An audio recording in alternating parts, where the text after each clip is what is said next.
Well, hello, I'm Tom Murray, the Director of Innovation for Future Ready Schools, a project of the Alliance for Excellent Education located in Washington, D.C. Future Ready Schools is a collaboration between the Alliance and a vast coalition of over 60 national and regional partner organizations. The goal of Future Ready Schools is to maximize learning opportunities for all students and to help school districts move quickly towards student-centered learning. The effort provides educators with resources and support to ensure that local strategic and technology plans align with instructional best practices, are implemented by highly trained teachers, and maximize personal and authentic learning experiences for all students, particularly those from historically underserved communities. As always, the hashtag for today's webinar is Future Ready. And thank you so much for making an investment in your time and joining us for today. So I'm going to be your host on this webinar on closing the homework gap and some new funding that's available for schools and libraries. So joining me today from the Federal Communications Commission, also known as the FCC, are Allison Baker, Travis Littman, and Ramesh Nagarajan. So what an honor it is to have each of you with us today. Can you take just a few moments apiece? Allison, I'll start with you to introduce yourself. That'd be great. Thanks. Thanks, Tom. Good afternoon, everybody. My name is Allison Baker, and I'm a policy advisor in the Commission's Wireline Competition Bureau. I've been at the Commission for about 9 years and have had the pleasure of working on a lot of various universal service programs and the pleasure of working on this one that we're going to talk about today. Awesome. Thanks so much, Allison. How about you, Travis? Hey, thanks, Tom. Thanks to the Alliance and to Future Ready for hosting today's webinar. My name is Travis Littman. I'm the acting Chief of Staff to the acting Chairwoman Jessica Rosenworcel at the FCC. For those who followed Jessica Rosenworcel, she is so passionate about the homework gap, and we're really excited about the Emergency Connectivity Fund. So thanks to Tom again for hosting today's discussion. Really looking forward to it. Absolutely. And we at the Alliance for Excellent Education and Future Ready truly appreciate all the efforts from the acting commissioner, and we send our regards to her as well. Ramesh, over to you. Hey, I'm Ramesh Nagarajan. I'm the acting chairwoman's wireline legal advisor. What that means is I work on a lot of the broadband programs, including this very exciting Emergency Connectivity Fund. Really excited to be here today, and thanks so much for having us. Awesome. Well, thank the three of you for joining us today. We have districts from all over the country joining us today on such a hot topic with the money becoming available for such a need. You know, the pandemic has brought equity-related issues, and as an equity-focused organization at All for Ed, it's really brought the home connectivity to the forefront. The pandemic has done that for all of us, and as has the need for remote learning, and it's forced district leaders to invest more funds for technology than ever before. Fortunately, the additional help is on the way, and that's exactly what we're going to be here to discuss today. And so recently, you all, the FCC, launched the Emergency Connectivity Fund, providing access to additional federal dollars that can be used for reimbursement for certain technologies needed for remote learning. So can you all take a few minutes, if you would? Alice, I'm going to turn it over to you to share with us a bit about the program and just some overall aspects of it to familiarize our district leaders with it, if you could. So Allison, let's go over to you. Thank you, Tom. So I'm going to share a few slides and walk through those today and kick things off. So the Emergency Connectivity Fund is a $7.17 billion program that was established by Congress as part of the American Rescue Plan Act of 2021. And the program helps schools and libraries provide connected devices and broadband connectivity to students and school staff and library patrons during the pandemic for off-campus use. And we were directed by Congress to create the rules for this program within 60 days of the enactment of the rescue plan. And the Commission adopted a report and order on May 10th. And that order provides a framework for schools and libraries to purchase eligible equipment and services. And those eligible equipment and services are intended to address unmet needs for off-campus use by students, school staff, and library patrons. And we're really excited that the window is currently open. We're about halfway through, and it will close on August 13th. So in the next few slides, I'm going to talk about the program at a high level and how it works. So our rules provide that schools and libraries and consortia of schools and libraries that are eligible for E-rate are also eligible to participate in the Emergency Connectivity Fund program. But you don't have to participate in E-rate to participate in this program. Our program administrator, USAC, will look at the eligibility of new applicants as part of the application process. For schools, the eligibility is based on the definition of elementary and secondary schools as established in the Elementary and Secondary Education Act. And just as a side note, that for-profit schools and schools with an endowment of greater than 50 million or more are not eligible. For libraries, the eligibility is based on the definition established in the Library Services and Technology Act. And that does include tribal libraries, which is a really important group of libraries.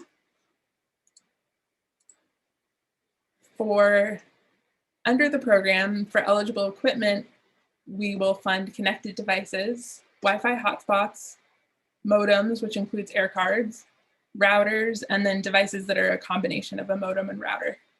And specifically for connected devices, eligible devices are laptops and tablet computers, including Chromebooks and iPads. But desktops and smartphones are not eligible. In terms of services, schools and libraries can request support for commercially available internet services that provide either fixed or mobile broadband connections. And except in limited circumstances where there's not commercially available internet service, we're limiting the eligibility of broadband networks. So construction is generally ineligible, as is dark fiber. So these eligible equipment and services must be primarily used for educational purposes in order to receive support.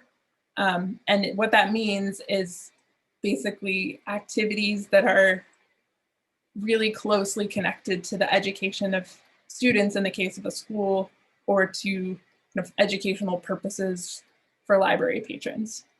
So specifically for schools, the provision of eligible equipment and services is limited to students and school staff who would otherwise lack access to connected devices or broadband connections sufficient for remote learning during the pandemic. And the schools and libraries that receive funding are required to restrict access to these devices and services to students and staff and patrons with appropriate credentials. So now I'm going to shift and talk a little bit about amounts of support for those services and devices. So in terms of, generally speaking, the commission is going to look at whether the expenses that an applicant is seeking funding for are reasonable. And specifically for connected devices and hotspots, the commission adopted a cap. So for connected devices, so laptops, tablets, Chromebooks, iPads, etc., applicants may seek funding for up to $400 per device. And then for Wi-Fi hotspots that are provisioned to students or patrons, the cap is $250 per hotspot. So as I mentioned, the application window is currently open. We're in the middle of a 45-day application window that will close at 11:59 p.m. on August 13th. And this window is funding equipment and services provided between July 1st, 2021 and June 30th, 2022. And if there's money left over, the commission will either open another window to reimburse for previously purchased equipment or services, or it might consider opening another prospective funding window. And then as part of the application process, schools and libraries are required to certify that they are only seeking support for equipment and services from eligible users who would otherwise lack access. And applicants are required to certify that they've complied with state, local, and tribal procurement requirements. But one big difference from E-rate is that under the Emergency Connectivity Fund program, there are no commission-specific competitive bidding requirements. And one thing that we've done to stand up this program really quickly is we're leveraging the application and the invoicing processes and forms that are used in the E-rate program. And we hope that that will reduce burden on participants to qualify for support. partly because the systems will feel familiar, and also just to expedite the process of getting funding out, given the emergency nature and the need. So to apply, you can go to www.emergencyconnectivityfund.org, and there's lots of resources at that website that I'll talk about in just a minute. And if you've got individual kind of specific questions, or if you have general questions, or you just want to talk to somebody about the Emergency Connectivity Fund program, you can call our customer support center. And the number is on the screen, and we'll make these slides available so you don't need to worry about writing the number down really quickly. It's also on these websites. And there are people available to answer questions Monday through Friday from 8 a.m. to 8 p.m. Eastern. So in terms of other resources, there's a few things I wanted to mention. One is that there's a step-by-step guide to the application that walks through the process and has various screenshots, and that's available at the Emergency Connectivity Fund website. And then we've also got on the FCC's ECF page, we have frequently asked questions that we're continuing to update as we get new questions and hear about kind of areas that need more clarity. We're continuing to make new questions and answers available.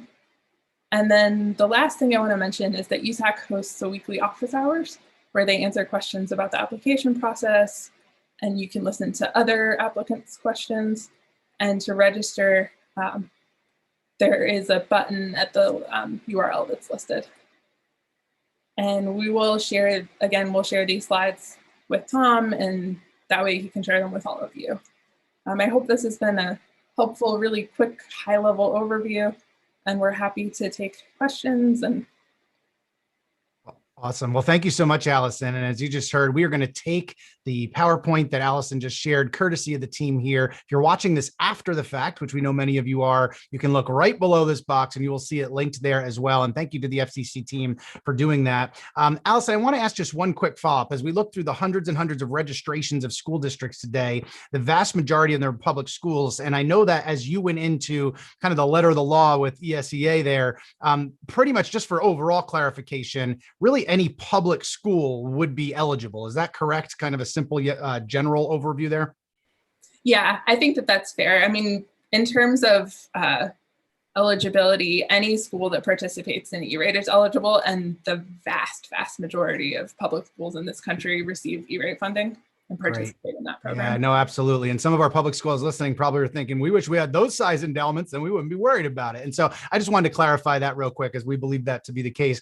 And if you are watching live here, we encourage you to also use the Future Ready hashtag. We are watching that. If you want to submit some questions, we're going to get to lots of questions here in a little bit as well. But part of our efforts here at Future Ready Schools and All for Ed is to help school and district leaders gain access to these funds, but also in an effective and efficient manner, particularly to support those students that need it most. And however, though, we know with the ECF program here, there also seems to be a number of misconceptions. So Travis, Ramesh, I'm going to turn it over to you. What are some of the misconceptions you're hearing, and can you share those with us? Thanks so much, Tom. You know, we're hearing a number of misconceptions, and I think Ramesh and I'd like to talk through about the top 6 that we're seeing. So I'll kick this off and turn it over to Ramesh here. One misconception that we're hearing is that schools can't apply for funds unless they've surveyed all parents to determine need. Ramesh, true, false? Where are we? That's not true. No, that's false. Schools only need to provide their best estimates of need, and so that can be from a variety of sources. A survey is a great way to do it, but that's not the only way they can do it. They can use other data that they have. They can look at the maps that they know of. They can use other data they know about students. So there's no hard and fast requirement to do a survey.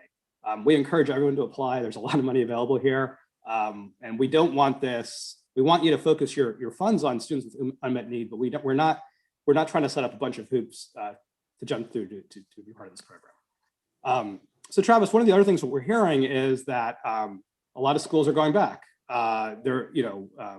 talked about the pandemic and remote learning, but remote learning is not going to be the case in a lot of places anymore. So can you still use funds, ECF funds, if your school goes back 100% in the fall? Yeah, you can. Even if schools have returned to in-class instruction, they're eligible to seek emergency connectivity fund support. Equipment and services are eligible if they meet the remote learning needs of students, such as homework or school staff who would otherwise lack sufficient access to connected devices or broadband internet access while they're off campus. Ramesh, one other misconception that we've heard is that if schools have received ESSER or CARES to buy connected devices or hotspots, not eligible to participate. Is that true? Well, that depends. So, the program does have a restriction on duplicative funding. So if you got 100% support for a particular connected device, the ECF program is not going to support that. But if from the CARES Act, you got 50% support, the ECF program can support the rest of it. Another way this might work is, let's say you've got a Wi-Fi hotspot. The CARES Act funding funded that Wi-Fi's hotspot, and the school owns it. But now you need to pay the monthly fee. The ECF program is available for the monthly fee. So we're trying to be as flexible as possible to support schools as best we can. The duplicative, there is a bar on getting on seeking support for the exact same device, the exact same amount. But if you didn't get 100% support, please do look to ECF to fill that gap. Travis, there's a related question that we get sometimes. So another program the Commission's been working on really hard is the Emergency Broadband Benefit Program. If a household receives EBB benefits, can they receive any support from the ECF program? Thanks, Ramesh. And there too, the answer to your questions is that it depends. The Emergency Connectivity Program rules do not permit applicants to receive duplicate support for services that are reimbursed through other federal or state programs. However, a school could receive ECF support to purchase a connected device for a student if that's needed to support remote learning, even if the household is otherwise receiving an emergency broadband benefit service or internet service through the Emergency Broadband Benefit Program. Ramesh, another misconception that we've heard is that libraries are only allowed to lend devices to K-12 students due to the educational purpose requirement in the program. Is that true? No, that's not true. So there is an educational purposes requirement, but for libraries, that's library services to library patrons. So of course they can be K-12 students. There's no limitation on those students not participating, but it can be anyone who seeks services from a library. There's no such restriction, and we encourage libraries to participate. Another question that we've heard is about competitive bidding. So in the E-rate program, there's a competitive bidding requirement. Travis, do we have a similar requirement in the ECF program? No. While schools and libraries need to comply with state, local, or tribal procurement requirements, there's no federal competitive bidding requirement for ECF like there is for E-rate. So it is a significant distinction between the Emergency Connectivity Fund and our E-rate program. Now, Tom, those are some of the big misconceptions. There are a number of other questions, so maybe I can kick it back to you. Sure, absolutely. So thank you for sharing those. Enjoyed that back and forth. And one of the things that I will mention, received a call from a superintendent recently. She said, "Hey, thank you for all for Ed for pushing this out. Want to let you know we applied, and within a day or two, we received a feedback already. That efficiency was great." And I will tell you, school and district leaders, the last thing that they need is additional red tape or paperwork. And so making this an efficient process, kudos to you all around for making that, especially at a time where they're still leading through a pandemic. So let's move to some of the other questions that we're receiving, that we're seeing out there that were submitted for the webinar related to this process. We're going to start with some of the overall questions, and then we seem to be getting some kind of technical questions as well related to the form and into those pieces as well. So let's start with some of the overall ones. Show me the money, in the words of the movie Jerry Maguire, right? And so everybody's conscious of that, looking at the amounts that are listed there. Allison had mentioned previously the support limits for $400 for laptops and tablets. And so can schools, one of the questions we've received, can schools or libraries purchase laptops and tablets that cost more than $400? Let's start with that question first, and then I'll fire the other financial ones that we're getting right after that. So can they buy more, those devices that cost more than $400 and still be reimbursed? Great. Maybe I'll jump right in, Tom, and then Ramesh and Allison can take the next couple of questions. So the answer to your question is yes, schools and libraries may buy more expensive laptops, tablets, Wi-Fi hotspots, but they can only be reimbursed for $400 for each laptop or tablet, or up to $250 for each Wi-Fi hotspot. All right, great. So let me ask you the cap on internet subscriptions. Is there a cap on that? There is not a cap on internet subscriptions. So what we're looking at in terms of applications is whether or not the cost is reasonable. In the order, we did talk about that we thought that, the monthly service cost for internet was probably reasonable if it was kind of around up to $30 per month, but that's not a cap. And we realized that costs vary across the country. And so USAC, our program administrator, will be looking at whether or not the cost is reasonable. Great. And one other related question, we got a superintendent in Ohio reached out to us today and asked, is there a maximum overall cap for the district to submit? There's no such cap, no. So the program will support reasonable costs. And so there's no district specific cap at all in the program. So I'm thinking districts are on the other end shaking their head being like, all right, keep it coming, keep it coming. They're liking your responses is what I'm thinking here. So more specifically, another question, how about Chromebooks and iPads? Obviously devices districts are using all the time. Are they eligible as connected devices? Yes. Applicants can request support for Chromebooks, iPads, or other laptops and tablets. We expect the devices to be Wi-Fi enabled and to be able to support video conferencing and the software necessary to participate in remote learning. But the short answer to your question is yes. All right, easy answer there. That sounds good. How about, let's talk about ECF funds to support internet service on buses that transport students to and from school. We've seen a lot of innovation in that area to connect our buses, to connect kids sometimes when they've got long trips after school, but to also put them throughout the community. What about ECF funds for internet connectivity on school buses? Yes, so schools can use ECF support for internet service on buses, whether they're transporting students or whether they're parked. Those are both acceptable. Awesome. So if a school district provides a personal Wi-Fi hotspot and broadband service to a percentage of unserved students for use at home, and if the school district also applies for Wi-Fi hotspots on school buses, is this considered a duplicate service? No, it's not. No, the school may apply for both the funding for the school buses and for funding for the home connectivity for those students. Awesome. And I want to give a shout out to our school staff. Let's face it, our teachers, our principals have done an incredible job stepping up throughout the country, and Future Ready will always support them in the work that they do. So let's talk about our staff here for a minute. Which school staff are going to be eligible to be able to receive equipment services eligible through the ECF support? So school staff that provide educational services to students, such as teachers or paraprofessionals that work with students in the classroom, including the virtual classroom, are eligible to receive ECF funded services and equipment. All right, great. Some of the technical, and thank you for your prompt responses on that. Some of those, again, they're pretty easy and straightforward, but we're getting a lot of those questions. So just hitting it straightforward like that's been phenomenal. Thank you for that. More on the technical side, some of the questions that we receive, let's talk a little bit about where districts are supposed to be able to look at their unmet needs and determining that. One of the questions we received from South Dakota today was this: what ways, other than conducting a parent-student survey, may a school prepare their best estimate of unmet need? Can a school rely on publicly available data about the lack of connectivity and home commuters in their community, or the financial ability for families to pay for home computers and connectivity for their unmet need for best estimates? So what's the way, and that's out to Debbie in South Dakota there, what can they do in that regard to really look at and identify their unmet need? That's a really good question. And so the short answer is that yes, a school can rely on publicly available data. We wanted to provide flexibility here in terms of kind of how to estimate unmet need, given that it's different for schools. And so we left that up to the applicants in order to determine kind of the best estimate of unmet need. And that's all that's required at the time of the application. And it's up to the school how to do the estimate, but publicly available data sources are fine. And then the only small caveat to note is that schools might later be asked to provide documentation to support the actual cost of kind of what equipment and services are ultimately committed and invoiced.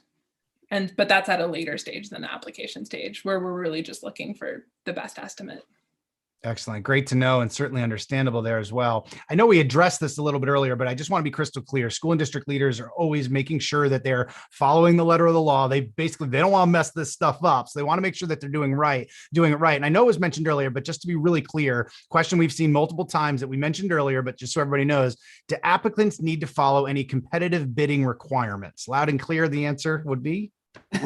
No, there are no federal competitive bidding requirements, but you still have to follow the local, state, or tribal law that applies. Okay, great. How about applicants needing to have contracts in advance of submitting an application for ECF funding? Yeah, contracts are not required in advance under our program rules, but applicants are required to comply with their state, local, or tribal procurement laws and regulations. Applicants also do not need to, so in other words, applicants don't need to have placed an order for eligible equipment or services prior to filing that application. All right, great to know. So what about this? So let's say I'm a technology director, I'm a CIO in a school district, and we go to apply, and then we change our service provider after we file the application. What happens then? That's perfectly fine. We realize that applicants might need to change for all sorts of reasons. And so applicants who need to change can just work with the reviewer of their application to get that change kind of into the system. And we want to be flexible. Sounds like there's a lot of common sense and flexibility happening here. This is really good stuff. As a former CIO, thank you for that. I will certainly say that there as well.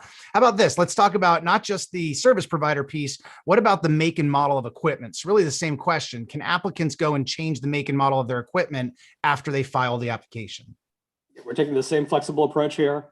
Do what you need to do and make those changes on the back end. That's acceptable. All right, let's talk about then kind of the proof here of ordering or proof of what that might be. So will applicants be required to upload the proof of ordering? Allison, I know you just kind of referenced they might be a little bit what that looks like. So what are they going to be required to upload or from the ordering from a vendor quote with the Form 471 application? What's that going to look like? So yeah, a quote isn't required for the application. However, an applicant already has a quote and would like to upload that contract or proof of order with their funding request, they're able to do so. All right. So if I'm a district and I just filled out my application, I hit submit, is USAC going to wait to approve the application until the application filing window closes? What's that look like? So yes, in order, just given that we're looking at applications from all across the country, our program administrator, USAC, will wait until the end of the application filing window in order to issue funding commitment decision notifications. All right, great point there. We actually just got another one there on Twitter from Mike and says, can schools use free and reduced lunch rate estimates, the need for connective devices under ECF? So kind of going back to one of those first questions there, can school use free and reduced lunch rates to estimate the need? Yes, so that would be considered publicly available data, and that would be fine as part of the best needs, the best estimate of unmet needs if the school wished to use that.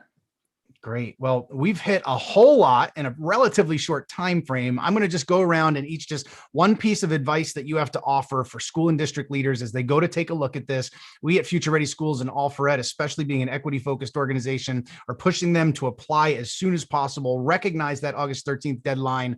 Kind of the advice on our end quickly, but I want to give you each just kind of a few final words, a final piece of advice to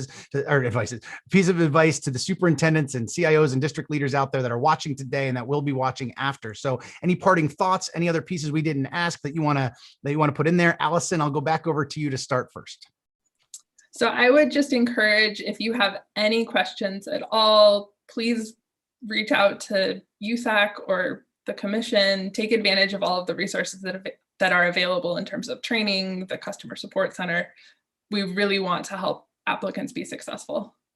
Excellent. Ramesh? I mean, I would echo what Allison said. We've got a lot of resources and we're doing what we can to work with applicants. I'd also say, I mean, this is a real opportunity. There's a 100% reimbursement rate up to the caps here. So there's no associated copays here. So I'd really encourage as many applicants as they can to apply. Absolutely. How about you, Travis?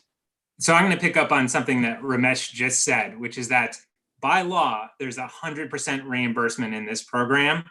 If any school leader out there is on the fence about applying, if you have students who are caught in the homework gap, who don't have a connected device at home, who don't have internet service, this is a wonderful opportunity to get that student better connected for the future. And so I really encourage you to apply. As Allison mentioned, we have resources at the ready, and we want to help you get involved. Thank you. Awesome. Well, thank you so much for sharing this information with our districts, and even more importantly, for all of the incredible work that you all are leading at the commission to support this existing need, particularly for those students that need it most. I do want to remind our viewers that information about Future Ready Schools can be found at futureready.org. We continue to challenge school district superintendents to join the over 3,400 others that have signed the Future Ready District Pledge. We encourage our school and district leaders to also join us at one of this year's Future Ready events. I also want to encourage our viewers to get involved with our growing strands, from district leaders to IT to principals, librarians, instructional coaches. We have vastly expanded the reach of Future Ready Schools in recent years. You can check out our private Facebook groups, ongoing activities to stay connected with those working alongside each of you throughout the nation. And finally, again, a huge thank you to Allison, Travis, and Ramesh, as well as to thank for all of you, our viewers, for joining us for this Future Ready webinar today. Don't forget to stay connected with us here at Future Ready on Twitter at Future Ready, on Facebook at Future Ready Schools. And if you've missed any of today's conversation, it's going to be archived at futureready.org/webinars. Thank you again for joining us here at Future Ready Schools. Have a fabulous day. And if you're still getting some break, get that downtime. You deserve it. Thank you for your work. Much love sent to all of you that are leading schools and leading districts each and every day. We'll see you next time.